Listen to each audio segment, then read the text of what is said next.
Olá, você está ouvindo o MasmorraCast, podcast do blog cinemasmorra.wordpress.com e do blog masmorrerótica.blogspot.com. E aí, Marcos, tudo bem? Tudo certo, Angélica. Tudo jóia. E aí, Daniel, tudo bem? Tudo bem, e vocês? Beleza, vamos fazer aqui uma breve introdução ao podcast. E aí, Marcos, o que tu achou desse podcast do Jens Vankmajer? Eu gostei bastante do podcast, porque fala desse diretor que eu sou verdadeiramente apaixonado pelo trabalho dele, e espero também que os ouvintes também fiquem satisfeitos em quem já conhece o trabalho dele, acabe lembrando das coisas que assistiu, quem ainda não conhece, cria algum interesse, tudo, desse diretor tcheco que mistura atores de carne e osso com animação stop motion. Eu achei que ficou ótimo, adorei gravar, a gente tá passando, a gente tá entrando no mundo e na cabeça desse grande diretor tcheco, vale a pena ouvir, viu? Então, e depois da leitura de comentários, a gente vai dar início aí ao nosso podcast.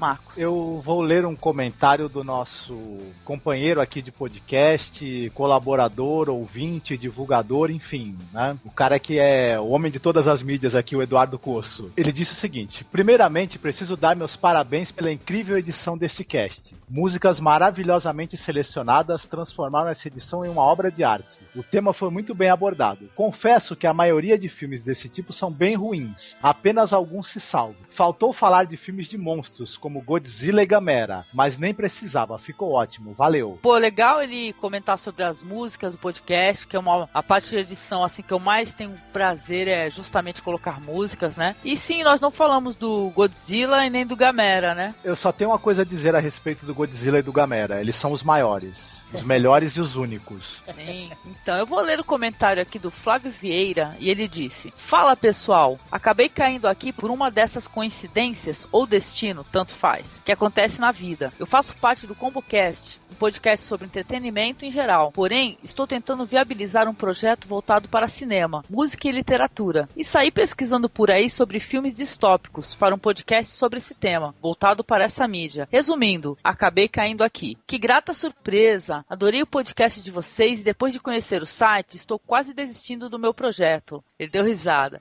Afinal, vocês mandam muito bem. Parabéns pelo ótimo episódio. Já assinei o feed do podcast e vou conferir os demais. Abraços. Poxa, Marcos, que legal o comentário do Flávio, né, lá do ComboCast, né? Olha, eu também fiquei bem contente. Quer dizer que ele foi pesquisar, ele estava pensando também em utilizar esse tema das distopias e o cinema no podcast dele e tal, e acabou encontrando o nosso podcast e gostou. Só que tem uma coisa, viu, Flávio? Não desista do seu projeto, muito pelo contrário, espero que você tenha escutado e gostado do podcast da gente, sirva como um incentivo a mais para você levar o seu projeto à frente, porque o cinema de gênero, o cinema de temáticas alternativas e tudo, ele precisa de mais divulgação, toda divulgação é pouca, né, pro cinema off Hollywood, então... Não, e esse é um tema muito extenso, a gente, nesse tempo aí do podcast, a gente nem conseguiu abordar tudo que dava, né? Exatamente. Quer dizer que, pô, Flávio, não desiste não, pô, se vacilar até chama a gente aí que a gente participa. Uhum.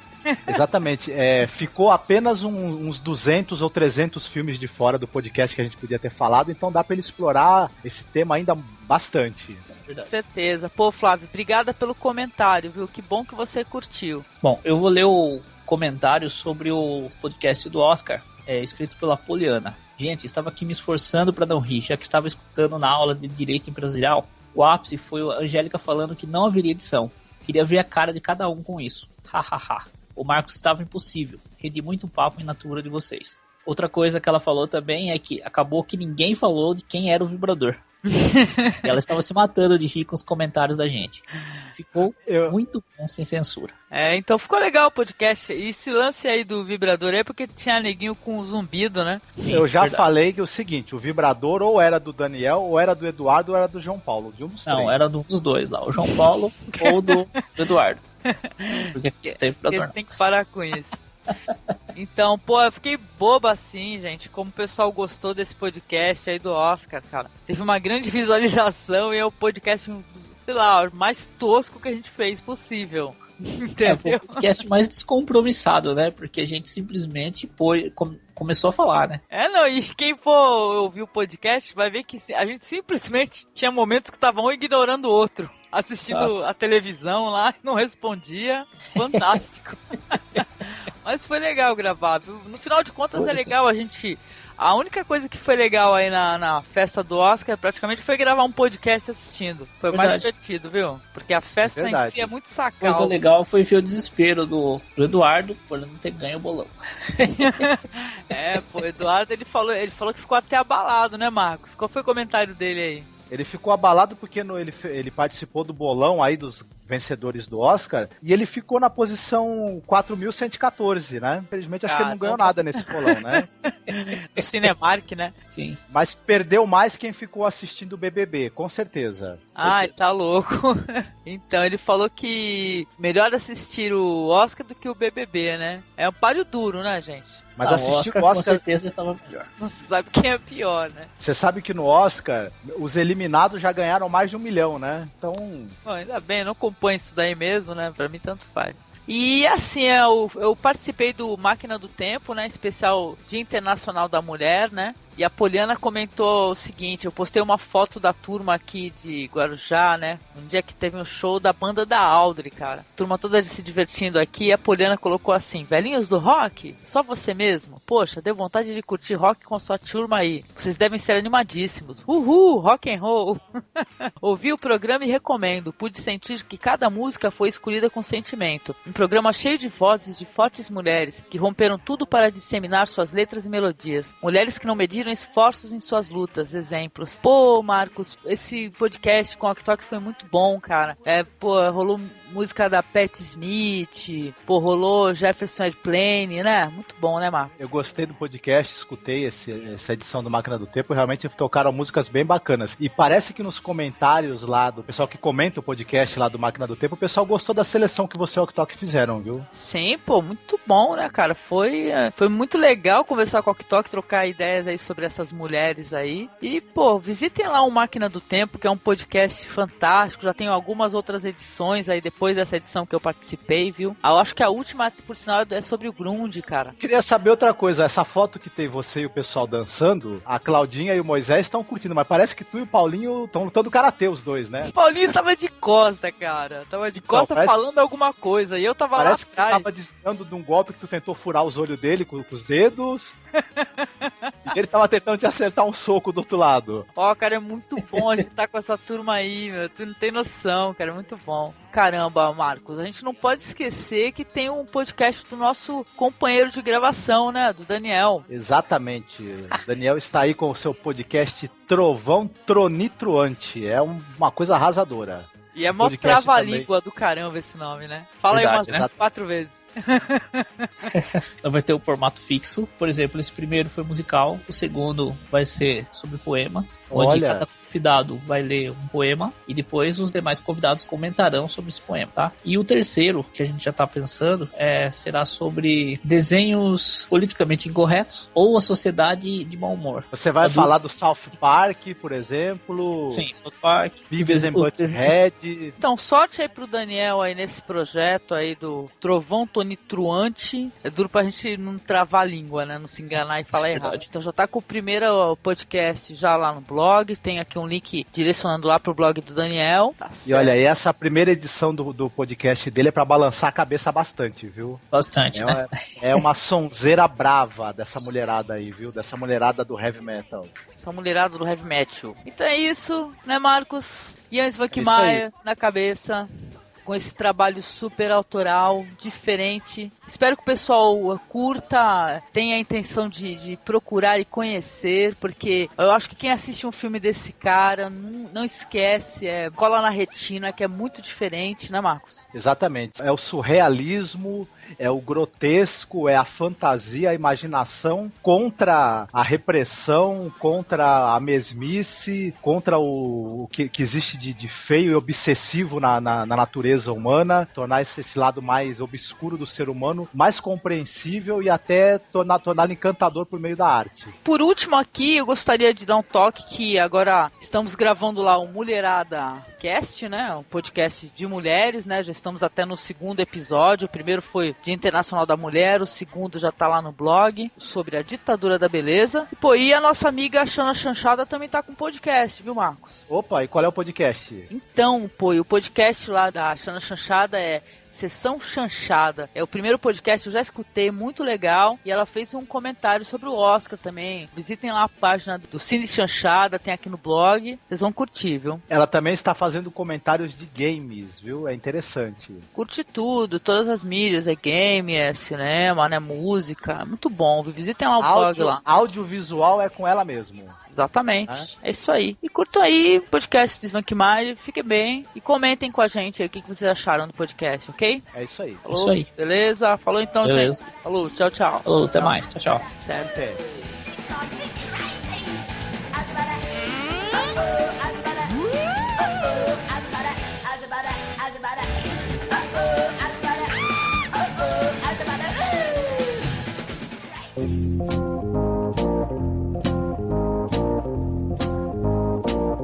Olá, vocês estão no MasmorraCast, podcast do blog cinemasmorra.wordpress.com e do blog masmorrerótica.blogspot.com. Aqui é a Angélica e hoje estamos aqui com o Marcos. Oi, Marcos, tudo bem? Tudo certo? Tudo jóia? E com o Daniel. Olá, Daniel. Olá, Angélica, tudo bem? E com a nossa amiga Poliana. E aí, Poliana, beleza? Oi, querida. Opa, tudo jóia. E hoje vamos falar sobre um diretor muito legal chamado Jan Svankmajer. Diretor tcheco, que tem um trabalho muito autoral, que tem muito stop motion para adultos e é um trabalho bem legal, né, Marcos? E aí, fala um pouco sobre a biografia desse diretor aí. Eu pensei em falar desse cara, do Svankmajer, por dois motivos. Um, que provavelmente esse ano de 2010 é o ano da aposentadoria dele. Ele está fazendo um novo longa-metragem, né, que é Sobrevivência, Teoria e Prática, o título provisório, e ele já avisou que esse deve ser o último filme que ele vai fazer. Então eu achei que era um momento oportuno, já que ele já vai se aposentar esse ano provavelmente. E outra coisa, com a aposentadoria dele, ele faz parte de um grupo, Artistas Surrealistas de Praga, né? O Grupo Surrealista de Praga, que é o grupo de arte surrealista mais antigo em atividade no mundo. E ele é o representante máximo disso no cinema.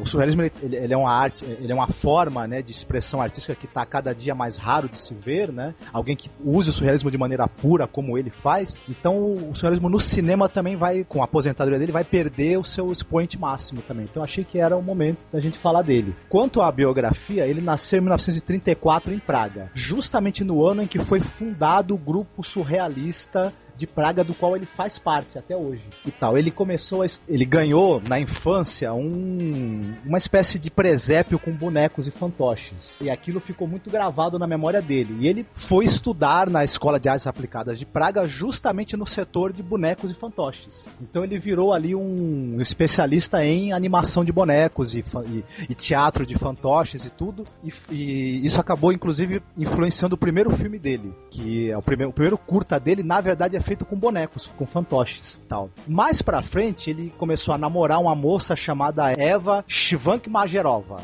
Bonito nome, né? Muito bonito. E essa moça, ela era pintora, ceramista, desenhista, enfim. E era ligada ao grupo do surrealismo de Praga. Aí, por intermédio dela, ele se uniu a esse grupo surrealista tal, e faz parte dele até hoje. Aí a temática dos filmes dele saiu dessa temática da lúdica do jogo com bonecos, com fantoches, e entrou mais numa temática do surreal, do inconsciente, que acabou levando ele a, infelizmente, né, ser proibido, né? Ele foi proibido de filmar na Tchecoslováquia e de ter os seus filmes veiculados. Então ele passou boa parte da carreira filmando na clandestinidade. Também outra coisa que eu acho importante de citar a respeito dele.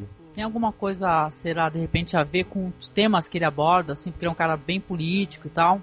O autoritarismo, né, é uma coisa que está presente, a crítica ao autoritarismo tanto nos curtas quanto nos longas dele. E ele era um cara que ele não era muito simpático, ele viveu sob o stalinismo, teve seus filmes proibidos sob o stalinismo, e ele não gosta muito, tanto é que ele tem um curta, né, chamado A Morte do Stalinismo na Boêmia, que é uma crítica feroz mesmo, né, uma avacalhação feroz contra o stalinismo.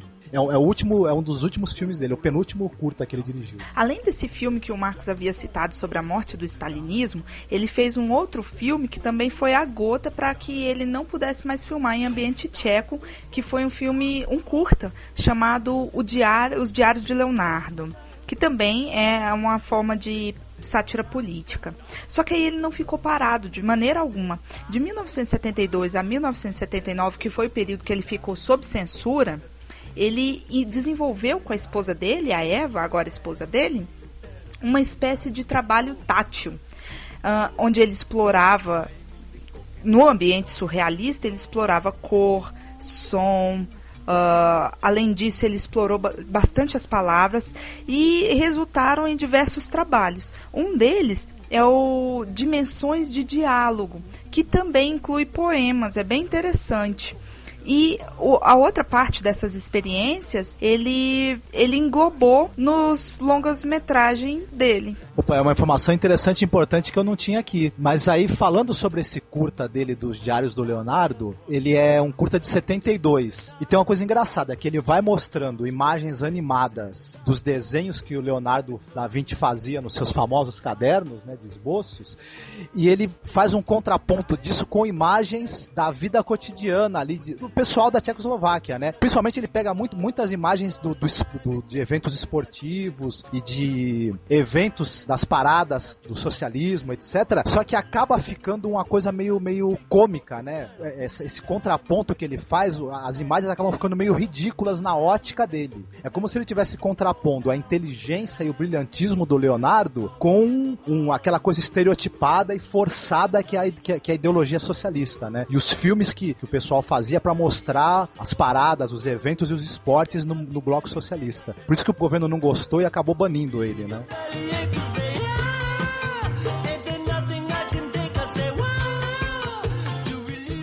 Então, voltando a falar sobre os filmes dele, começou influenciado pela experiência dele no Teatro de Bonecos. Isso foi o primeiro curta dele, que é O Último Truque. Logo depois, ele já abandonou um pouco essa coisa de ficar centrado nisso e fez um curta que ficou muito famoso, que é Um Jogo com Pedras, que é uma brincadeira que ele faz usando pedras.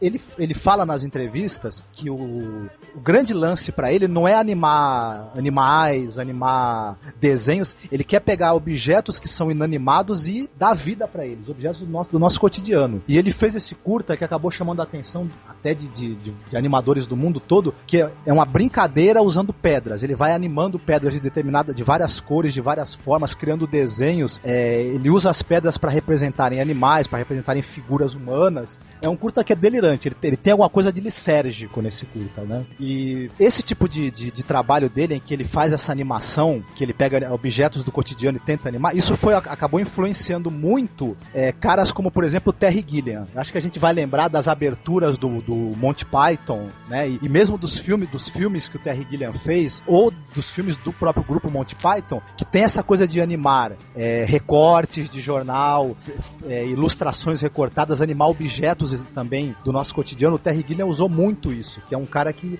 acabou fazendo muito sucesso por causa disso. A principal influência do Terry Gilliam é o Ian Svankmajer. Aí, posteriormente, ele começou a utilizar também atores de carne e osso, né, nos filmes dele, e fazer a interação desses atores com objetos animados. Ele começou a misturar o live action, né, o ator em carne e osso, com animação. E todo tipo de animação, como eu já falei, ele anima recortes, figuras recortadas, ele anima objetos, e ele começou a usar também muito, e que ajudou a tornar ele famoso, uma animação chamada Claymation, que é a animação utilizando massinha. Ele é um dos grandes nomes, o Svankmajer, da animação com massinha. E esses curtas dele também, quando conseguiram chegar aqui no Ocidente, já depois aí nos anos 80, acabaram também influenciando outro cara que ficou famoso com a animação de massinha, que é o Tim Burton. O Tim Burton fala que uma das grandes influências, o que levou ele a querer trabalhar com essa animação de stop motion utilizando massinha, foram os filmes do Svankmajer, né? Até se a gente for perceber esse clima meio sombrio, meio dark e meio de absurdo dos filmes do Tim Burton, tem uma influência do imaginário aí que o Svankmajer usa nos curtas dele. Então basicamente é isso. Os filmes dele curtas se dividem aí. Os curtas onde ele utiliza bonecos, os que ele utiliza apenas animação, e os que ele utiliza atores misturados com tudo que é tipo de animação que você possa imaginar.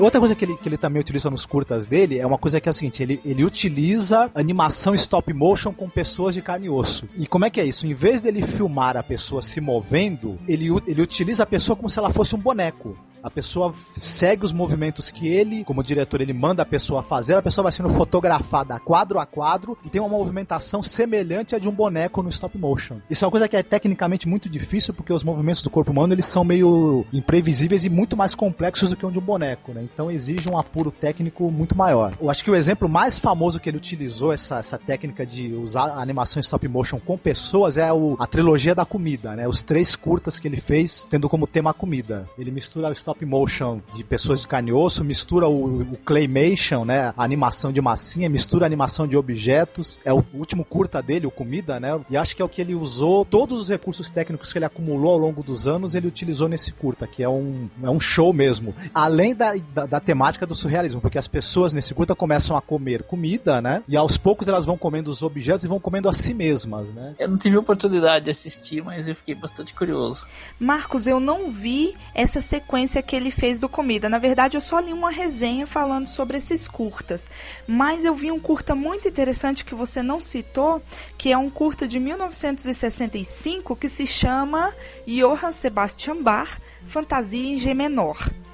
Esse filme é interessantíssimo, é um curta de mais ou menos seus 9 minutos, que a estética dele é toda em preto e branco, e o stop motion é feito em coisas concretas, é feito no tijolo, em muralhas, com pedras, e depois em fechaduras e em portas. Então, como acontece?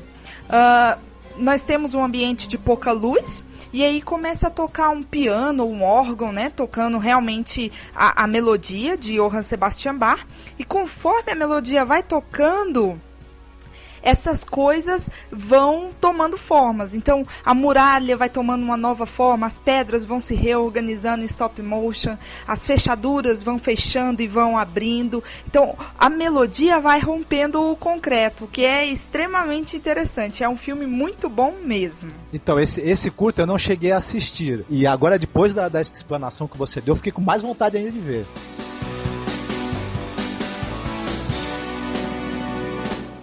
Outra temática que ele explorou muito nos curtas e depois ele vai explorar nos longas é a influência da literatura. Ele tem uma grande influência, evidentemente, da literatura surrealista, da poesia surrealista, né? Principalmente a produzida na própria Tchecoslováquia. E ele também ele gosta muito de lidar com temas do horror, do sinistro. Ele adora Edgar Allan Poe, né? Então ele tem 2 filmes, 2 curtas diretamente influenciados pelo Edgar, que são adaptações de contos do Edgar Allan Poe. Um é o Poço e o Pêndulo, que é um curta de terror assim simplesmente inacreditável, né, de um cara que ele tá preso, né, amarrado em algum local, num local muito, muito sombrio, muito sinistro, e onde, é claro, ele é cercado de objetos ali inanimados que estão se movendo para dar esse tom do sobrenatural, e ao mesmo tempo tem uma foice, né, que tá aos poucos descendo, que vai cortá-lo ao meio, que é exatamente o tema, né, do conto do Edgar Allan Poe, do Poço e o Pêndulo. Assustador o negócio, é claustrofóbico. Quando eu assisti, eu fiquei assim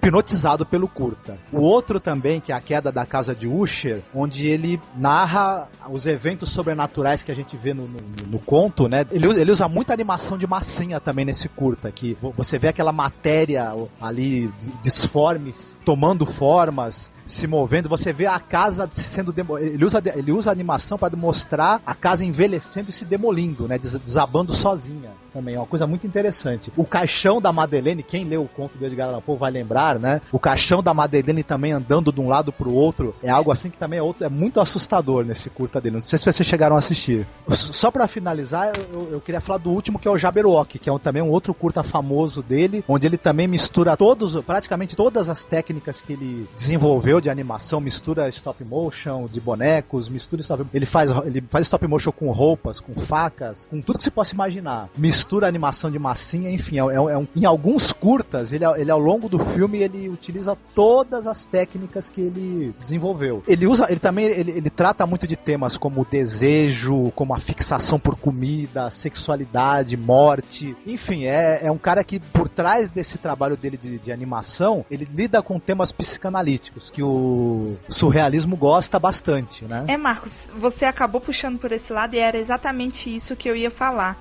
da influência que ele tem na interpretação dos sonhos, a obra de Freud. a gente vê claramente que tanto nos curtas quanto nos longas, ele vai se utilizar desse ambiente onírico, né? Desse ambiente de sonhos e principalmente da fixação do ser humano. Seja o desejo, seja a satisfação desse desejo por poder, por comida, desejo realmente sexual, o prazer, e depois a gente vê a fixação na mãe, né, que depois vai ser desenvolvido nos longas, como é o caso de Insanidade.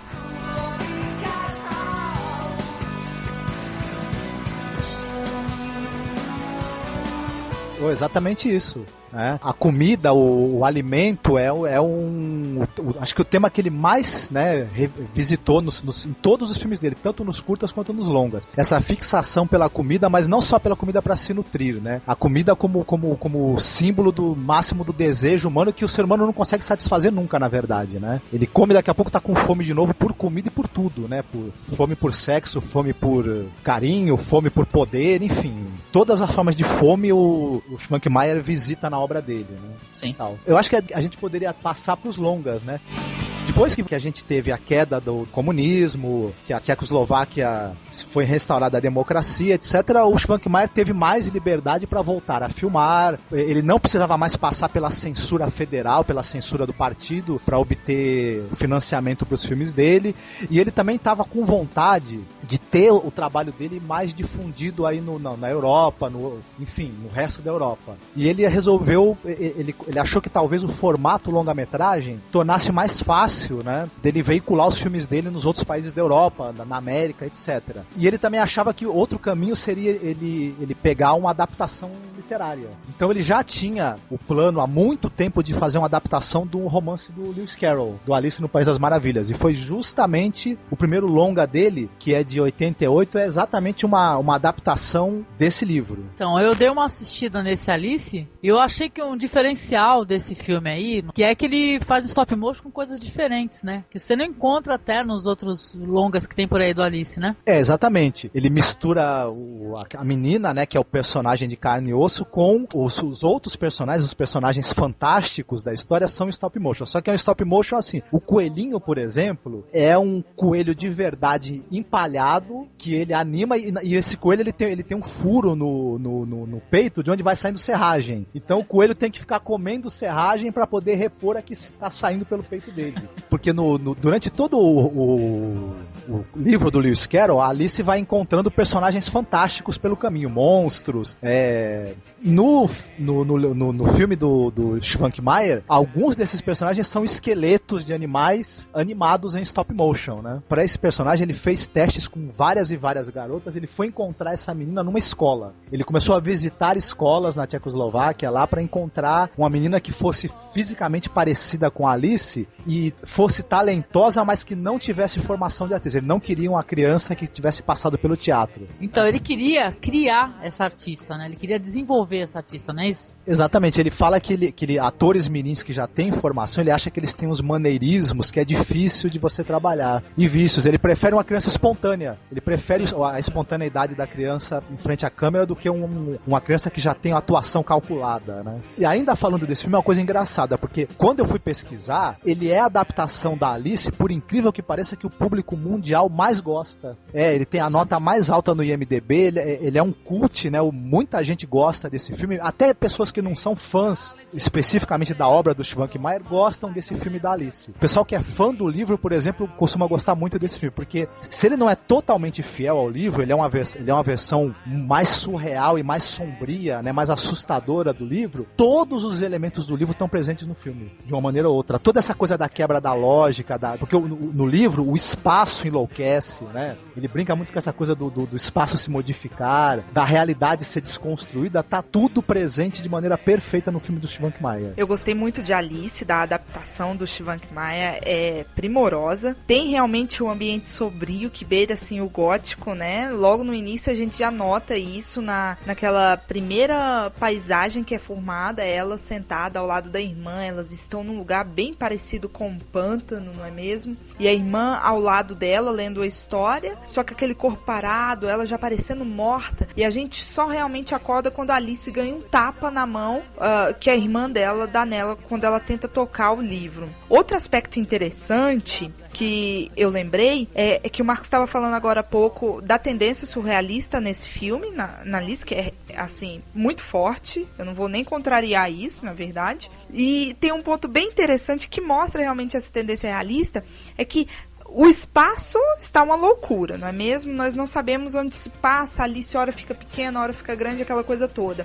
E o tempo também está uma loucura. E quem simboliza o tempo aí é o coelho. O coelho, ele realmente tem uma abertura assim no meio da barriga, e toda vez que ele tira o relógio para ver as horas, cai serragem. Como se ele fosse uma ampulheta, a gente girasse a ampulheta e ficasse caindo aquela serragem, sabe? E um outro ponto interessante é que o objeto que o coelho leva em toda a jornada dele, e depois no primeiro encontro que ele tem com a Alice, que ele vai pedir esse objeto a Alice, confundindo a Alice com uma mucama dele, são luvas, um leque e luvas. É isso que Lewis Carroll coloca no livro. Só que aqui na adaptação do Shvankmajer, para ele, eu creio que acirrar essa noção de tempo também é tesoura. Então é um objeto que vai permear toda a obra, são as tesouras que estão com o coelho. E o coelho é bem interessante que ele é um carrasco da rainha. Ele decapita a pedido da rainha. Ele decapita as cabeças das pessoas do reino que a rainha manda e tudo mais. Então, a ampulheta é o tempo devorando as pessoas, né? Essa noção foi bem interessante. E especificamente, tem uma revista nos Estados Unidos, uma revista que fala de cinema de terror e que é especializada em cinema de terror da temática de vampiros. O pessoal assistiu e começou a fazer um hype pra todo mundo assistir o filme Alice e tal. E cotaram muito bem o filme como um clássico do terror aí dos anos 80, etc. Então, e interessante é que quando o Marcos trouxe esse filme pra eu assistir, né? Obviamente, a gente pensa Alice, né? Pensa na obra do Lewis Carroll. E eu comecei a assistir com a minha filha, né? Só que realmente o filme é muito voltado pro lado do terror e tal. E ela não gostou, né? Lembra? Assistiu um pouco assim e parou, porque Shvankmajer, né? É um filme, tem temáticas mais pra adulto, né? Isso mesmo, Angélica. Não foi impressão sua, não. É realmente um filme com elementos do terror aí. Se não do terror, do gótico e tudo mais, do sombrio, né? Bem parecido com os poemas do Edgar Allan Poe mesmo. O que eu noto é que depois dessa cena que eu descrevi primeiro, né, ela com a irmã dela no pântano, tem como se fosse uma recriação da cena no quarto dela. Ela coloca as bonequinhas ali sentadas, como se fossem ela e a irmã dela no pântano, e ela fazendo o mesmo gesto que ela estava fazendo. Só que aí a câmera vai rodar todo o quarto, e a gente vê que é um quarto decorado com caveiras, bonecos ali horrendos, esqueletos, frutas podres, né? Todo aquele ambiente apodrecendo, assim, um quarto de uma criança. Então realmente choca a gente. Tem esses elementos que assustam, né? Que são do terror. Só pra finalizar, pra falar do Alice, esse filme ajudou a dar projeção internacional pro Shvankmajer. Ele já era um cara que tinha fama como animador, né? Só que esse filme ele ainda tá bem dentro, é muito semelhante, tem muitas referências ao trabalho dele como animador. Então, o público que foi assistir é o público que gostava do romance, né, do Lewis Carroll, o público que conhecia o trabalho dele como animador, só que esse filme também acabou atraindo um outro público para o trabalho dele, o público do terror. Os fãs de cinema de terror gostaram muito do Alice, ele virou referência do cinema de terror internacional.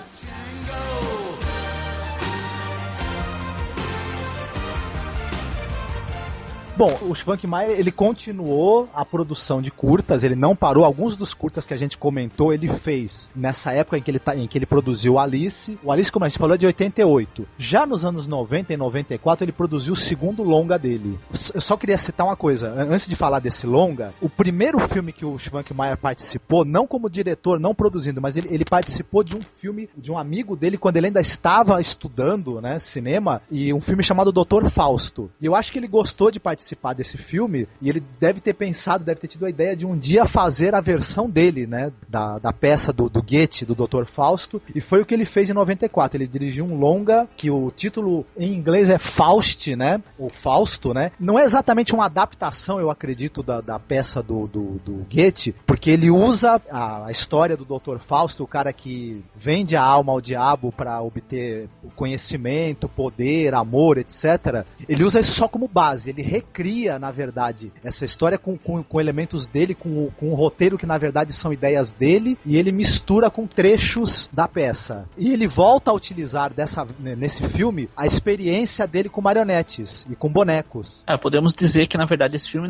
é uma versão, né? A versão na visão dele do Fausto, né? Exatamente. O próprio Schwankmajer é um cara que é famoso por ter uma grande habilidade na manipulação de marionetes, então acho que ele quis deixar claro que por trás da mágica do teatro de marionetes tem muito trabalho, né? Tem uma técnica apurada que você tem que desenvolver, tem muito esforço do cara que está manipulando, então ele quis também deixar claro, mostrar um pouco que tem um trabalho de uma pessoa ali por trás, né? De um artista.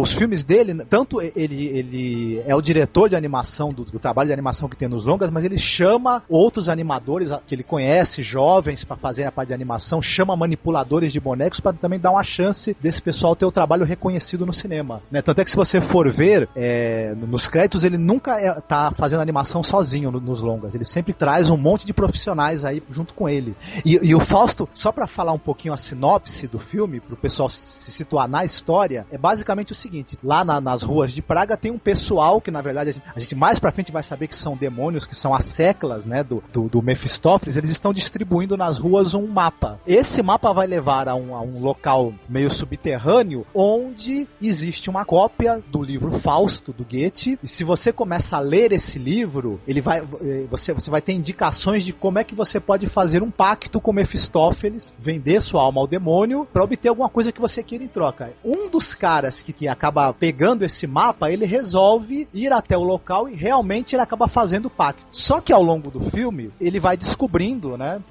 isso é meio spoiler, que ele quer ter poder, ele quer ter conhecimento, ele quer ter amor, só que na verdade ele acaba não conseguindo usufruir tudo isso, porque ele obtém tudo o que ele quer, só que ele não está satisfeito. Essa é a grande, acho que sacada do negócio. Tudo que o Mephistófeles dá pra ele não satisfaz completamente, e quando ele é obrigado a entregar a alma, ele tá frustrado, ele não tá satisfeito, ele queria poder fugir e ficar mais tempo. No fim, o ser humano é bem isso, né? Quando ele tem um desejo satisfeito, imediatamente ele começa a ter outros, né? Não tem fim pra fome humana. Mais uma vez é o Schwankmajer tratando dessa coisa da fixação humana e da fome, né? Por tudo. Detalhe, esse plot aí é do Schwankmajer. A peça, os fatos que acontecem na peça do Goethe, esse personagem de carne e osso, ele acaba assistindo, interpretado por marionetes, né? Então a história ela acontece em dois tempos, em dois momentos ao mesmo tempo. Tem muitas cenas nesse filme que são muito hilárias. A cena das bailarinas ceifando o mato lá é muito engraçado. É muito divertido mesmo. Eu acho engraçada também pra caramba é a cena daquele sujeito que fica enganando os demônios. Aquele marionete? Isso, aquela marionete que ele fica tirando sarro dos demônios, enganando eles e fazendo os demônios de bobo, né? Sim, eu me divirto muito com aquilo. O mais legal dessa cena que eu falei, das bailarinas, é que depois elas fazem uma refeição ali mesmo, né? E elas acabam dormindo. E atrás de um trator tem um cara que fica espiando elas. Aí o Fausto vê essa cena e ele deseja que chova, né? Aí cai um raio lá e começa a chover. Depois elas saem correndo numa lama total, assim. Não sei se vocês lembram dessa cena. Lembro. É uma coisa interessante, porque outra coisa curiosa do filme é que quando o Fausto, ele aparece, ou então quando esses dois sujeitos que eles fazem os asseclas, né, do Mephistófeles, né, os comparsas do Mephistófeles, toda vez que eles aparecem em cena e eles estão contracenando com outras pessoas, de alguma maneira a realidade se altera. A presença deles faz com que coisas fantásticas aconteçam. Por exemplo, tem uma hora que ele tá numa espécie de um bar ali, um restaurante ao ar livre, o pessoal tá bebendo e começa a sair vinho de um buraco na mesa. Você lembra disso, Daniel? Sim, lembro. Na verdade tem uma rolha, né? Isso. Ele sai e o pessoal vai tudo lá. Eles tiram a rolha e começa a sair vinho. Aí eles querem disputar ali pra quem vai beber mais. Exatamente. Esse ponto da ilusão que o Marcos está falando é bem interessante, porque tem essa passagem mesmo do vinho. é a mais legal para exemplificar isso. Então, ele está lá num restaurante, e esse demônio vê que ele está por lá, e então ele dá uma ferramenta para ele, e ele usa como um saca-rolha na mesa, e começa a abrir parte dessa mesa, e aí começa a jorrar vinho. Enquanto ele tá lá, o vinho tá jorrando. Quando ele sai, e outros bebuns que estão lá perto vão de encontro a esse vinho, tomar esse vinho que tá lá saindo da mesa, o demônio simplesmente gira uma manivela e acaba. Então, temos esse efeito de ilusão, né? A gente vai acreditando que realmente é algo extraordinário que está acontecendo, e depois acaba essa ilusão. Isso acontece também nos bonecos, né? Que o Schwankmajer, dessa vez, ao contrário de Alice, ele utiliza bonecos maiores para dar uma noção de realidade. Então são bonecos, marionetes de tamanho real, tamanho humano. E o que acontece que é interessante é que a gente vê a mão que maneja esses bonecos. A câmera sempre foca para cima assim, então a gente vê a mão manipulando esses bonecos, que depois o próprio Fausto, o próprio ator que faz Fausto, o ator em live action, ele também vai ser manipulado por essa mão enquanto ele encena parte da peça. Então, é isso mesmo. O Schwankmajer nesse filme, ele usa os truques, e logo depois os truques que ele usa, ele acaba revelando pro público, né? Eu acho que isso tem uma relação também com o que acontece com o personagem, com o Fausto. Que ele tem aquela ilusão de que forças sobrenaturais vão dar pra ele alguma coisa, vão conseguir preencher o vazio que ele tem dentro dele, né? E no fim, não preenche. E uma coisa interessante também que eu achei é que, por exemplo, no livro do Goethe e tal, e na lenda, o Fausto, ele é um velho, ele é um sábio, né? Ele é um cara que ele passou a vida toda pesquisando, estudando, ele queria chegar no conhecimento máximo a respeito do universo. E no filme do Schwankmajer, o cara que tá no lugar do Fausto é um homem absolutamente comum, né? Um trabalhador, um cidadão de Praga, né? Um cidadão da Tchecoslováquia contemporânea do filme, né? Dos anos 90, que podia ser qualquer um de nós, né? Então essa angústia que o cara vive, esse vazio, todos nós compartilhamos, né? É isso mesmo, Marcos. Ele pega esse cara que é um cara ordinário, um cara mediano, assim, né? Encontrado aí pelas ruas, como se pudesse ter sido eu, ter sido você, e joga nessa história que, na verdade, é realmente um sábio alquímico, né? Só que aí, quando ele está envolto nessa história, realmente, ele se veste ali desse senhor alquímico e tudo mais, ele já começa a ler em latim, ele já começa a invocar espíritos, ele sabe ler os livros alquímicos sem o menor problema, ele sabe manejar o laboratório.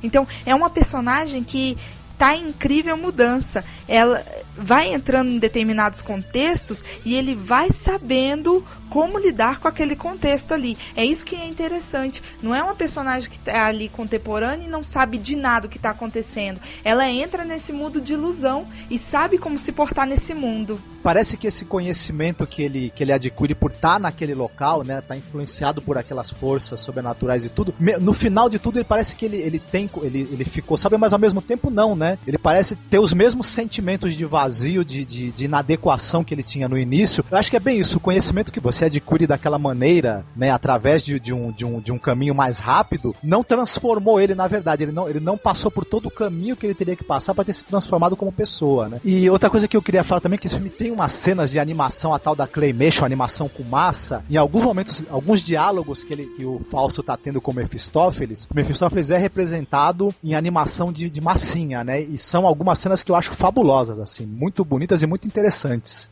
A cena que eu quero comentar é a cena que ele monta o bebezinho dentro de uma garrafa. Eu até comentei com a Poliana offline. Essa cena é de cair o queixo. Eu imagino a dificuldade que deve ser para você fazer ali dentro de uma garrafa ainda, né? Você fazer aquele stop motion ali com a massinha e moldando ela, né? Até se transformar num bebezinho praticamente perfeito.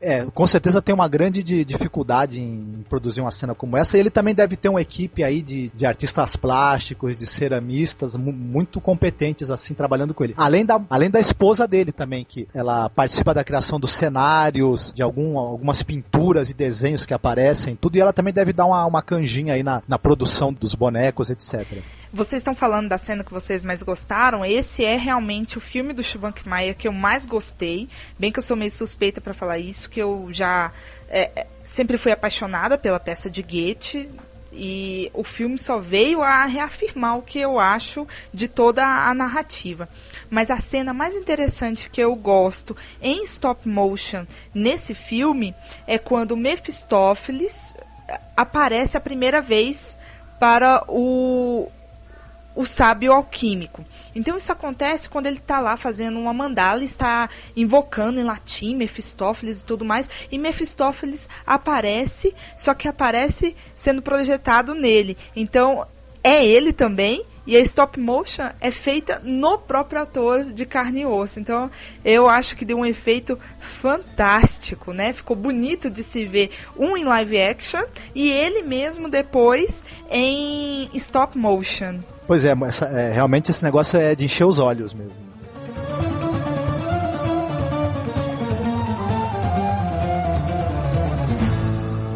Então, em 96, 2 anos depois, o Schwankmajer produziu um longa chamado Conspiradores do Prazer. Esse longa é uma coisa interessante porque ele tinha esse projeto já há muitos anos. Eu, se não me engano, desde a década de 70 ele tinha a ideia de fazer esse filme. Aí ele apresentou o projeto para as autoridades, né, da censura da Tchecoslováquia na época, do governo stalinista da época, e o pessoal gostou tanto do projeto, achou o projeto tão interessante que resolveu. E foi isso que ajudou a bani-lo, né?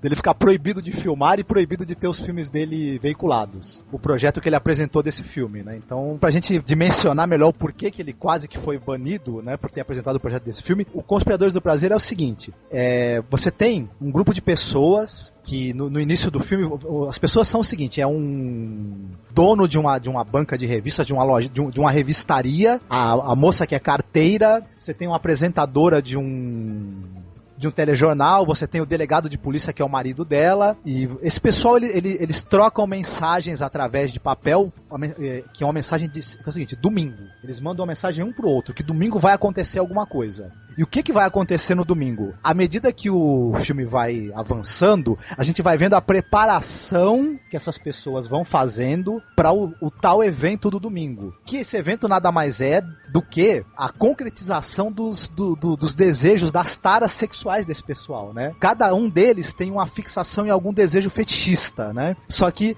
envolve coisas que o Schwankmajer gosta bastante, né? Envolve bonecos, envolve fantasias, enfim, envolve manipulação de marionetes, etc. Vocês chegaram a assistir esse daí, os Conspiradores do Prazer? Eu acho que é muito interessante você conseguir contar uma história sem precisar de um diálogo no filme todo. Exato, o filme não tem diálogos. Não tem diálogo e você consegue entender a história vendo o filme. Quanto à falta de diálogo, isso não me incomodou, até porque a narrativa tem um ritmo tão envolvente que o diálogo é o de menos ali. Você fica mais preocupado com o que aquelas pessoas estão fazendo, qual é esse ritual, no que isso vai resultar, o que tem domingo, sabe? São todas as questões que te motivam que o diálogo é o de menos. Agora, na minha opinião, eu acho que a falta de diálogo tem a ver mesmo com o título, essa ideia de conspiração. Todos ali estão agindo em segredo, só que ao mesmo tempo que eles estão agindo em segredo, todos estão interligados pelo prazer, que será liberado no domingo, né? Então tem todo o ritual encaminhado, todo mundo em silêncio, parece todo mundo se olha meio assim de lado, né? Um sabe o que o outro tá fazendo e tudo mais, risinhos baixos, mas nada de palavras para esse momento. Então a ideia de conspiração é muito grande e a falta de diálogo só vem a corroborar com isso, com essa ideia de conspiração, e a conspiração que é algo que deve ser escondido, né? Que é o prazer. Mas é exatamente isso. Eu acho que isso aí também foi um recado, né? A maneira dele contar essa história, ele falar dessa conspiração em prol do fetichismo das pessoas, acho que também é um recado para o seguinte: olha, vocês me censuraram quando eu quis fazer o filme, mas as pessoas vivem, né, a sexualidade, as fantasias dela na sua vida particular. Por que eu não posso, né, tratar desse tema num veículo que é o cinema, publicamente? Por que tentaram calar minha boca para falar disso? Então agora que eu tô com a liberdade de expressão, eu vou falar, né? É um dos que eu mais gostei desse diretor, porque eu achei muito engraçado. Eu acho que é bem voltado pra comédia, né, Marcos? O filme tem tem um lado de humor muito grande, né? É muito engraçado mesmo. A hora que o personagem, eu não vou lembrar o nome do personagem agora, mas que ele vai preparando a fantasia dele de galo morcego ou morcego galo. Morcegalo. A fantasia de morcegalo dele pra se encontrar com a amada dele, que é uma vizinha dele no prédio que ele mora, né? É simplesmente de se acabar de dar risada. Detalhe, não aparece ele falando em nenhum momento com essa vizinha, né? Eles só trocam olhares, né? Trocam assim aqueles olhares meio libidinosos, né? De cumplicidade. A cena também em que é engraçado que ele coloca essa fantasia de morcegalo, se a gente pode chamar assim, e o encontro que ele tem não é com ela, é com um boneco que tem o formato dela, e ela também, ela se encontra com um boneco que é uma representação dele, né? Exato. É muito legal, viu? Ele retratou os fetiches humanos aí de uma maneira muito interessante, viu? E é o que eu mais dei risada, viu, desse diretor, com certeza é esse daí, o Conspiradores do Prazer. Eu quero comentar rapidinho, o que trabalha na revistaria, que ele também esconde o projeto dele, que ele mexe com eletrônica, e ele tá fazendo também porque ele é fissurado pela apresentadora do jornal, né? Então Isso ele tá mesmo. fazendo o quê? Enquanto ele grava o jornal, coloca um som pra ele ouvir, e ele criou uma máquina que vai ficar acariciando ele durante o programa, que é muito engraçado. Exatamente. Tem uma cena, a mão pega o cabelo dele assim e começa a bater a cabeça dele na televisão. Pois é engraçado, a gente poderia de repente até citar o que cada um deles faz. Tem esse cara, tem a outra, a carteira, que ela fica aspirando bolinhas de pão, né? Sim. O prazer dela é ficar aspirando bolinhas de pão. Tem outro, a apresentadora do telejornal, ela gosta de ser acariciada por carpas, né? Ter os pés acariciados por carpas. E o marido dela, que é o chefe de polícia, ele gosta de fazer aparelhos pra ficar acariciando o próprio corpo, né? Pra sentir diferentes texturas, né? Quer dizer, cada um tem uma visão do pessoal do que é erotismo, do que é prazer, do que é prazer tátil, né? Desse cara aí que gosta de fazer rolinhos pra se massagear, tem uma cena em que ele está deitado de bruço, eu até comentei com o Poliana offline sobre isso, em que ele vai da cabeça até os pés, só que ele tá deitado de bruço. Isso seria inviavelmente possível, até por causa da forma. Aí entra de novo a animação, né? Que o Schwankmajer utiliza bastante animação. E a outra coisa engraçada é que toda vez que esse cara ele vai usar os rolinhos com diferentes, né, texturas que ele monta pra ficar se acariciando, cada vez que ele aparece em cena toca um pedaço de uma área, né? E isso dá uma hilariedade na cena tremenda, né? Uma coisa que eu percebi também é que ele gosta muito da mesma música, né? Tem uma música que toca, acho que em uns 3 filmes dele. Isso. Outra coisa que a gente não falou, né, é que ele tem um lance interessante com as trilhas sonoras, tanto dos curtas quanto dos longas, né? Sim. É uma utilização totalmente fora do comum, dos sons e também das músicas, né, nos filmes dele. Outra coisa também, utilização de galinhas. Nos 5 filmes, tem galinhas nos filmes. Nos 5. Exatamente. Todos os filmes do Schwankmajer tem galinha. E a galinha aparecendo como um elemento quase sobrenatural, né? Exato. Um elemento de quebra da lógica total, né?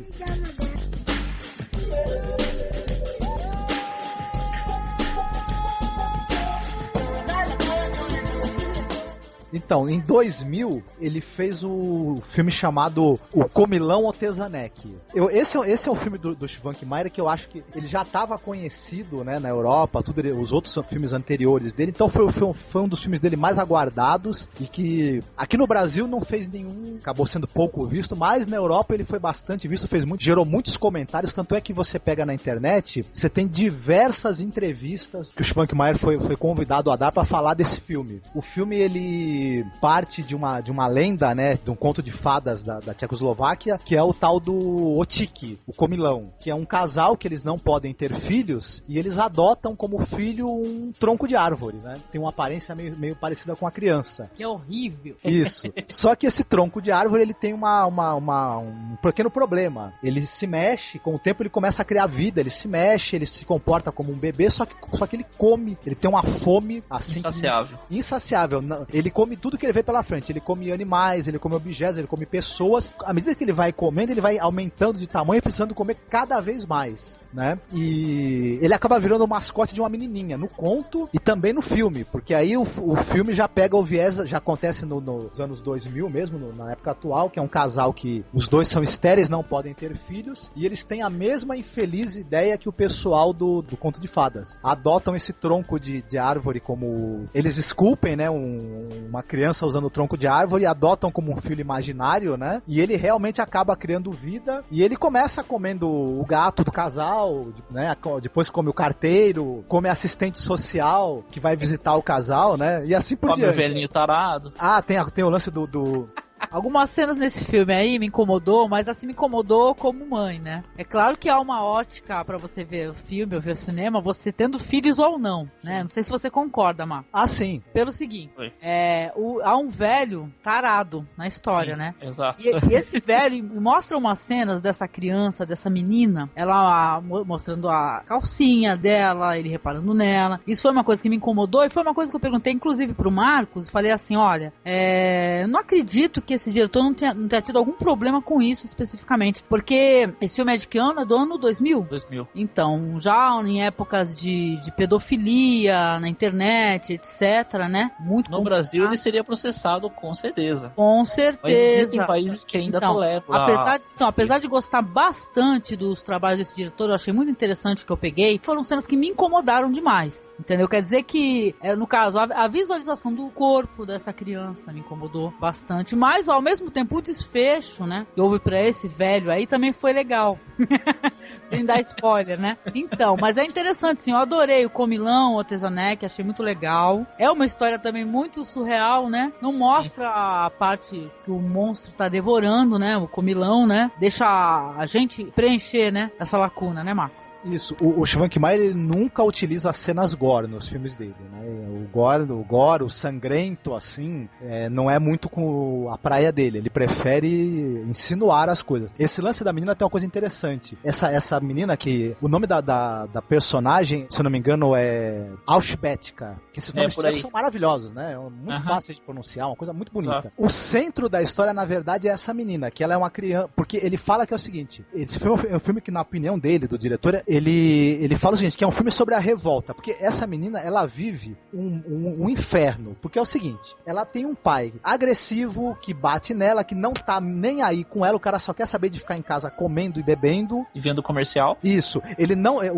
Exatamente. Os pais, eles não se preocupam, porque ela fica lendo livros sobre medicina, ela fica lendo livros sobre sexualidade, os pais não estão nem aí pra educação e pra o monitoramento do que ela lê e do que ela faz, só querem reprimi-la. Ela tem esse velho tarado perseguindo ela, e o Schwankmajer, ele mesmo fala o seguinte, essa criança, por isso que ela acaba se identificando, o único carinho que ela vê, né, que ela recebe é um pouco do carinho da mãe, por isso que ela tem uma fixação tão grande com a maternidade, e ela acha que a única forma de dignidade humana que existe, que ela consegue enxergar no mundo adulto, é a dignidade da maternidade, porque ela vê os adultos de uma maneira completamente negativa e indigna, e ela não pensa duas vezes antes de dar o pessoal, moradores do prédio, pro Tezanek, pro ser ali, comer, é uma forma dela se revoltar contra o mundo adulto, né, contra as maldades que os adultos ou fazem ou pensam em fazer com ela. Não é à toa que o primeiro cara que ela dá pra ele comer é justamente o velho tarado, né? Ainda bem. Não, essa cena é engraçada, porque toda vez que ela tá lá, ele vê ela e ele põe o óculos pra ver. Exatamente.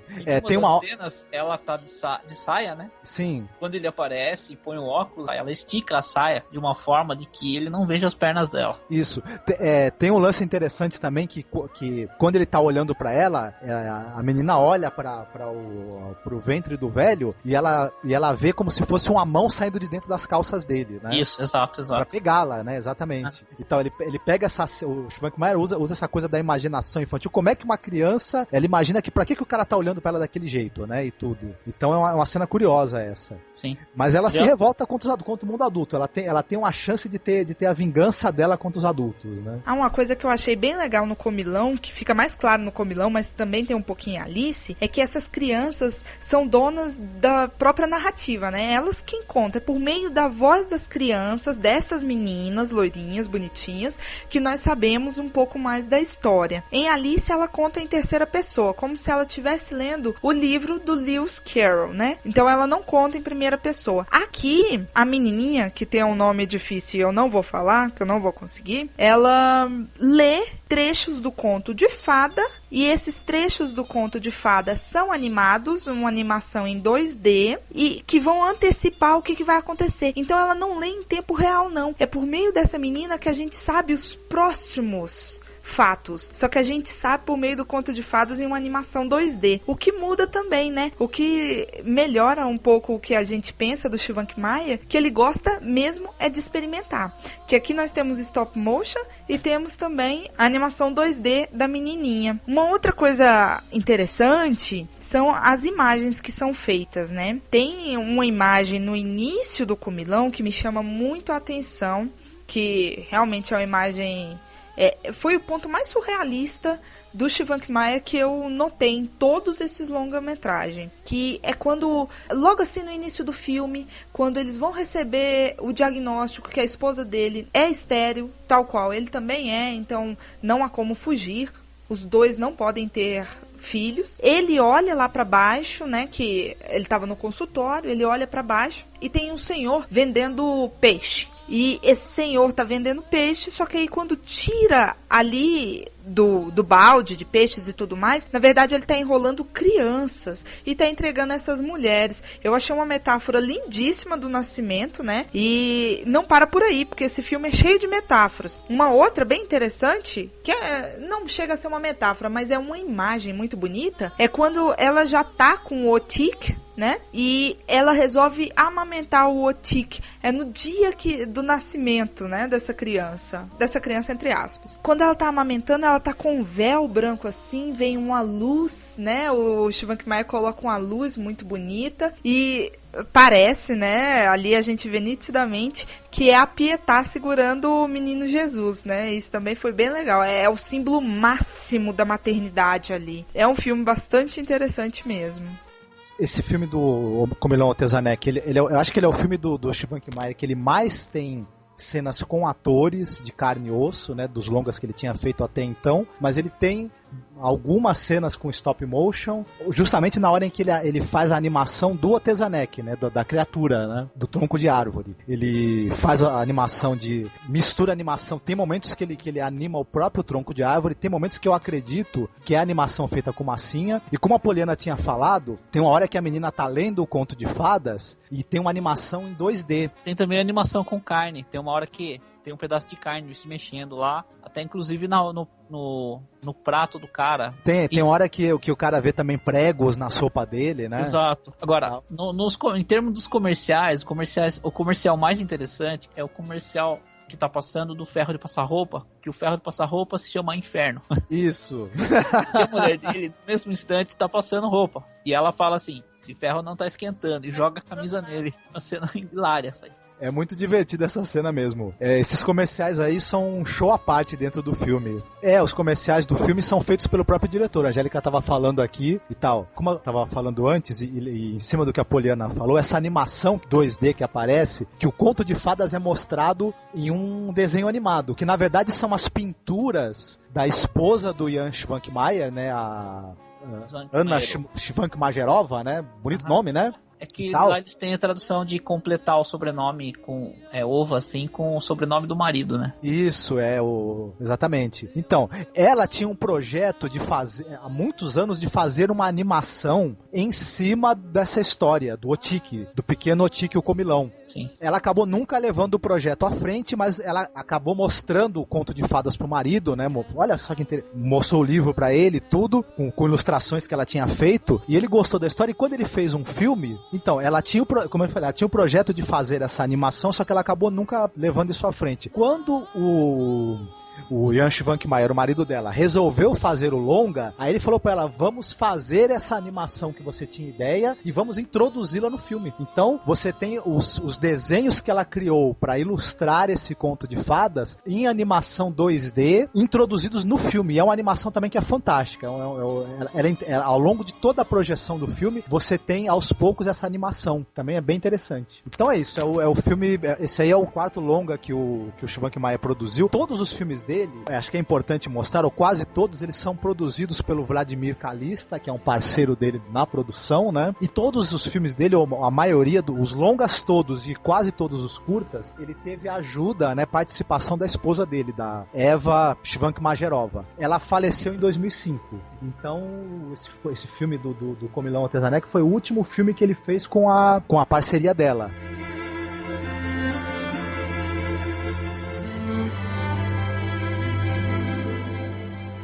Em 2005, o Schwankmajer lançou o último longa-metragem dele, que eu acho até o mais interessante de todos, né? Que é um longa-metragem chamado Insanidade, em que ele volta a alguns temas que ele já tinha visitado na obra dele, que é a influência do Edgar Allan Poe. Ele pega 3 contos do Edgar Allan Poe, pega os elementos que ele viu nesses textos e constrói uma história de terror, mas é uma história de terror que tem um viés, mais uma vez, o viés psiquiátrico, né, e psicanalítico. Que é a história de um rapaz que ele tem sonhos, pesadelos de que ele está sendo levado por dois enfermeiros estão colocando ele numa camisa de força e levando para algum hospício, né? E quando ele está voltando do enterro da mãe dele, ele acaba se deparando com um sujeito, um tal Marquês. Esse Marquês é inspirado no Marquês de Sade, na figura do Marquês de Sade. Levado para o castelo desse Marquês, onde ele acaba presenciando uma orgia, uma missa negra, né, uns ritos sexuais e profanos,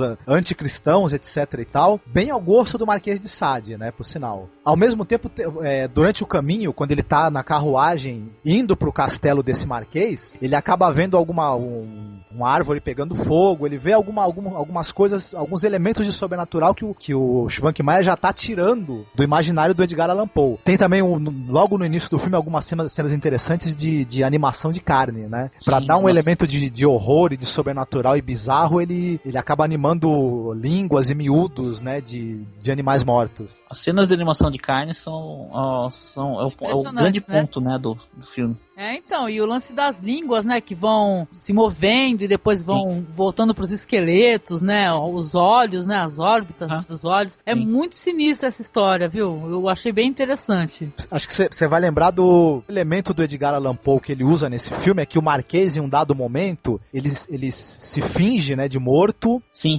exatamente. E para que ele seja enterrado, né, aí eles colocam ele numa cripta. E depois, de manhã, eles voltam lá na cripta e o cara tá comendo a refeição que deixaram pra ele de noite. E ele faz esse ritual, esse enterro fictício, né? Porque a mãe dele, né, sofria de catatonia, foi enterrada viva. A mãe do Marquês, desse personagem aqui é uma representação do Marquês de Sade. E o Marquês, esse personagem, ele nunca conseguiu superar esse trauma da mãe dele ter morrido dessa maneira tão terrível. Exato. E ele faz esse ritual de se enterrar para poder purgar, né, esse sentimento, para poder compreender e tentar suplantar esse desespero que ele sente em relação a isso. Já na segunda parte do filme, o Marquês leva esse jovem, né, para uma espécie de hospício surreal, né, que é um hospício onde o próprio Marquês já esteve preso. Ele acabou fazendo uma rebelião e tomando o hospício de assalto. Os loucos tomaram o hospício, eles aprisionaram os médicos e os psiquiatras que comandavam o hospício, e eles vivem agora numa espécie de local anárquico, né, onde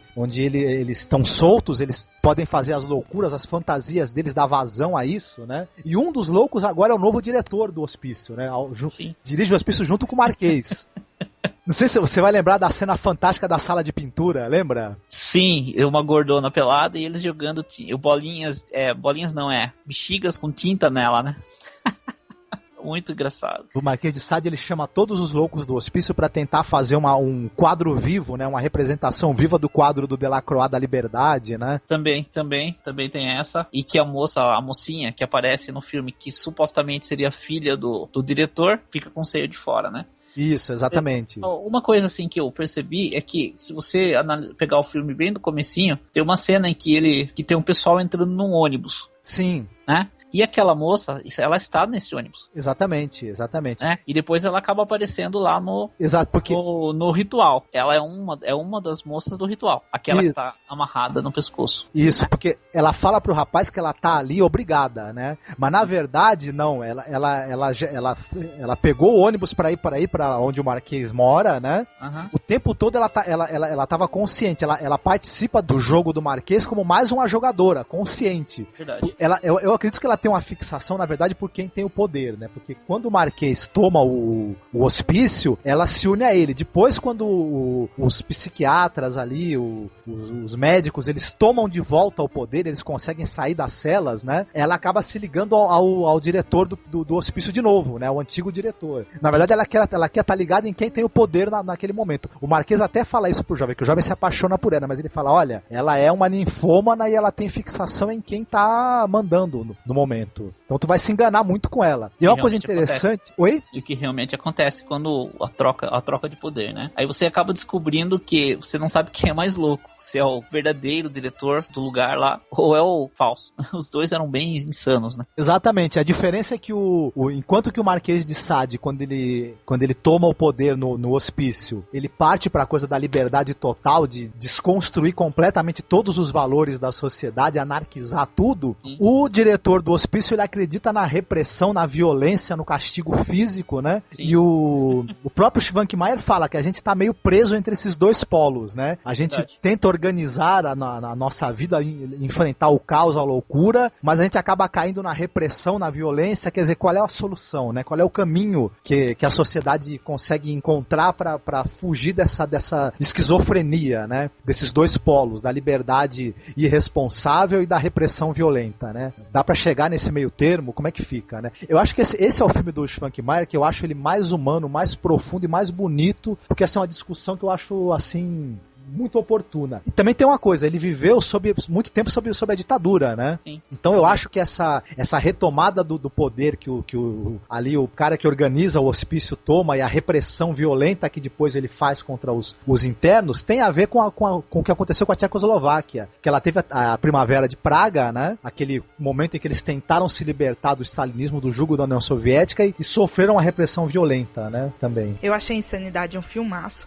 principalmente no que diz respeito as influências literárias do Schwankmajer, porque eu também gosto muito de Edgar Allan Poe, e a gente pode ver no filme que ele se baseia muito em Edgar Allan Poe. Acho que mais até do que o Marquês de Sade, porque o Marquês de Sade fica ali como plano de fundo, lógico que ele é um personagem na história, meio que caricatura e tudo mais, né? Mas a única coisa de Marquês de Sade que a gente consegue ver ali são aquelas cenas mais ligadas ao tratamento sexual, né, da temática.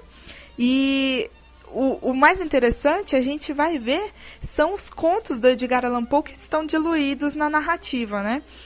Temos pelo menos de 2 a 3 contos ali do Edgar Allan Poe, né? O primeiro seria o Enterro Prematuro, né? Que é um conto de 1844, que fala muito sobre catalepsia, não é mesmo?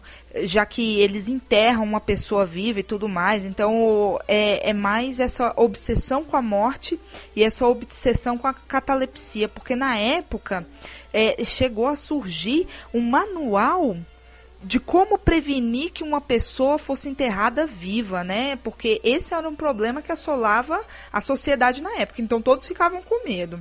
Que é o medo de um dos personagens no filme Insanidade.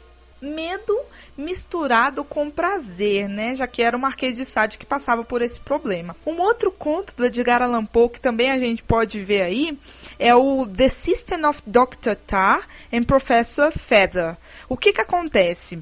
Esse já é um conto mais cômico, é um gótico, mas é cômico, que tem um narrador, e esse narrador vai visitar um manicômio. E lá ele fica sabendo a história do manicômio, fica sabendo a história de como os loucos se revoltaram e criaram um novo método de cuidar da loucura, que é o método da liberdade. É totalmente ao contrário do método anterior. Então eu acho que serve para mostrar mesmo que os extremos nunca são boas opções, né? Sempre é melhor o equilíbrio. Essas duas temáticas nesses contos são amplamente discutidas. O Marquês de Sade é mero plano de fundo. Uma outra coisa interessante no Lunacy é que a stop motion, pelo que eu notei, ela não tá ali no filme como um personagem principal, uma personagem principal. A stop motion, ela funciona como vírgula, né? Como se a narrativa fosse uma série de sketch, e aí no intervalo de cada sketch eles lançam a stop motion, que é feita com carne, né? Que tem a ver com o que o Marcos tinha falado no início, daquela sequência de curtas, né? Que se chama Comida. Então é isso, eu acho que foi um filme fantástico e serve para todos conhecerem bem o trabalho de Shivank Maya. Bom, quanto ao filme, eu queria dizer que eu achei um filme muito interessante. Essa aparição do Marquês de Sade também é muito curiosa, né? Esse filme tem um lance de ter essa mistura dos tempos modernos com o tempo antigo, tanto que aparece um ônibus e depois o Marquês de Sade dá carona numa carruagem, né, pro rapaz. É muito legal, viu? Eu acho que até que essa carruagem, ela aparece mais no filme por causa das condições das estradas naquela área ali, né? Você observou que a estrada era bem precária, né? Tanto é que quando eles estão passando na estrada, tem inclusive um carro que se acidentou, lembra? Ah, essa cena eu não lembro. Eles estão passando, tem um carro que saiu da estrada, se acidentou. Verdade, lembrei. Verdade, tem mesmo, verdade, agora que eu lembrei. Aí tem 2 pessoas ainda perto do carro, né? Isso, mas ao mesmo tempo o Marquês, ele usa roupas antigas, ele usa roupas do século 17, 18. É verdade. Né? Uhum.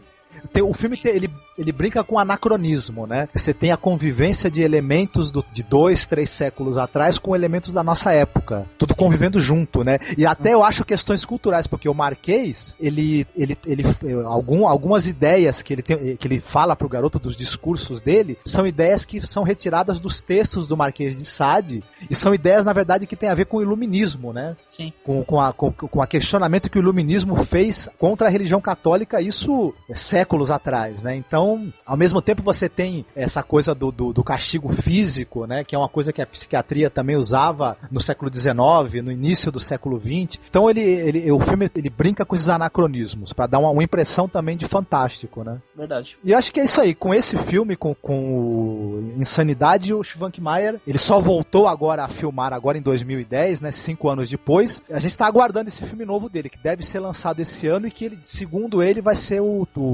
encerramento da carreira dele. Vai pendurar a câmera. Vai pendurar as chuteiras depois de... Ele começou em 64 a filmar, né? São o que? Mais de quase 50 anos de carreira, né? Na verdade. É uma pena que ele só começou a produzir curtas longas em 88, né? Exatamente. Ele só conseguiu, porque pra ele já devia ser difícil produzir curtas, porque ele tinha que produzir na clandestinidade, com poucos recursos. Só quando ele pôde ter a perspectiva de mostrar o trabalho dele sem a repressão, sem a repressão do que ele sofria na Tchecoslováquia, que ele se animou, né, a fazer filmes de longa-metragem, né? Só nos anos 80, infelizmente. Teve que esperar aí mais de 20 anos, né?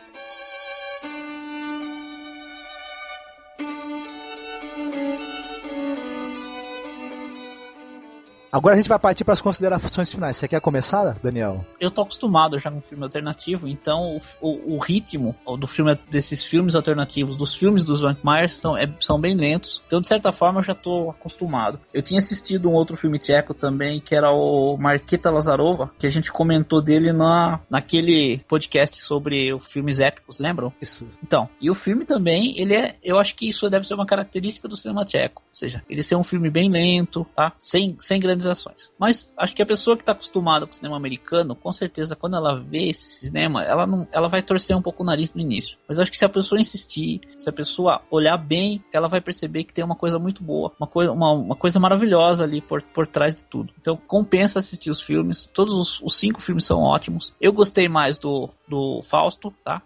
Eu achei que o Fausto é o mais interessante de todos eles, mas os 5 são muito bons. Opa, legal. Minhas considerações finais a respeito do diretor são as seguintes. Sim, um pouco assim do que o Daniel falou. Eu acho que ele é um diretor assim que ele, pra quem não conhece, assim, o ritmo, ele é às vezes um pouco cansativo, mas ele é muito interessante, entendeu? Ele aborda uns temas assim curiosos, entendeu? Esse stop motion que ele usa, que é um stop motion às vezes muito assustador, né? Ou às vezes é muito engraçado, que ele é feito com coisas não tão comuns, né? Eu acho muito legal. Eu recomendo esse diretor assim para o pessoal poder conhecer uma outra maneira de fazer cinema, entendeu? Porque ele tem muita coisa pra contar, assim. Ele tem uma filmografia relativamente pequena, né? Tanto que a gente falou, o Marcos falou um pouco dos curtas, a Poliana também e tal. Eu acho interessante, eu recomendo, sim. É claro que eu tenho os meus preferidos, né? Eu gostei bastante do Conspiradores do Prazer, eu gostei do Comilão, Tezanek, o Alice eu assisti há um bom tempo, assim, eu lembro que a gente ficou bem admirado, porque eu nunca tinha visto o Alice retratado dessa maneira.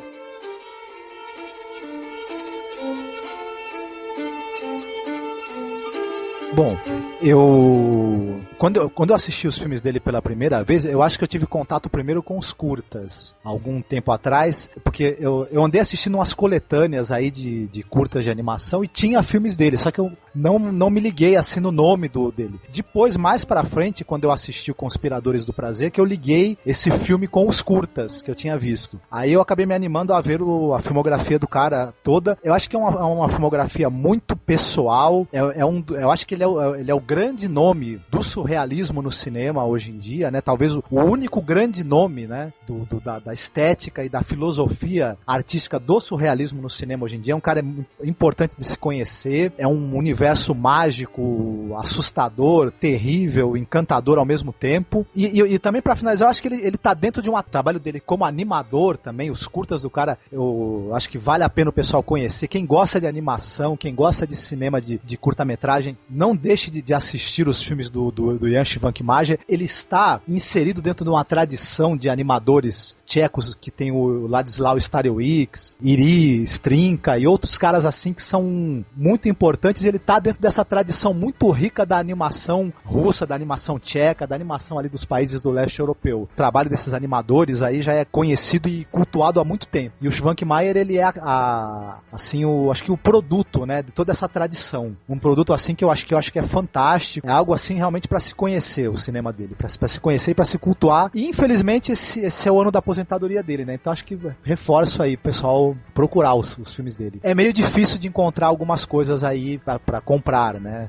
Talvez só o DVD importado, né, e tal. Só as exibições são apenas em clube de cinema. Então vamos torcer para que tenha uma difusão maior do trabalho dele, né? É isso aí. Ou John Torrent.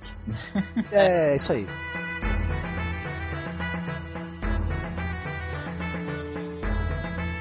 O que eu tenho a dizer do Švankmajer agora por último é que todo mundo deve conhecer o trabalho dele. É um trabalho fantástico, um trabalho experimental, um trabalho autoral, e que todos vejam o trabalho desse alquimista das narrativas. Eu digo alquimista porque ele mistura um pouquinho de narrativa, mistura um pouquinho de literatura, joga ali stop motion com objetos variados. Ele usa tanto marionetes quanto bonecos, carne, diferentes objetos e até pessoas mesmo de carne e osso para fazer stop motion. Então é um filme que acaba sendo bastante dinâmico. Eu gostei bastante e recomendo. Falamos um pouco aí sobre esse diretor tcheco, tão interessante. Conheçam o trabalho dele. Nós vamos fazer uma postagem aqui do blog.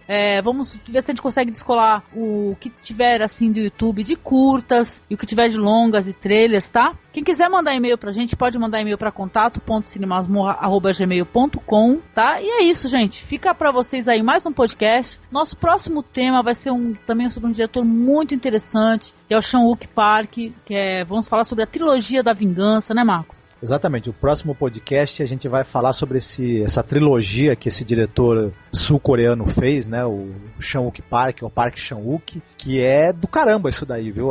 São 3 filmes que tem bastante fãs aí, que já viraram cult. Esse próximo tema promete. É diretor do Sede de Sangue, né? Exatamente, também diretor do Sede de Sangue, mas a gente vai focar ali no Trilogia da Vingança, tá? E depois, mais pra frente, de repente a gente faz um outro podcast falando um pouco mais sobre a carreira dele, tá? Então, muito obrigada a quem escutou a gente até agora, tá? E um abraço a todos. Então, tchau pra vocês, pessoal. Falou, tchau. Tchau, até mais. Tchau, tchau. Tchau, tchau. Ding, ding, ding, ding, ding, ding.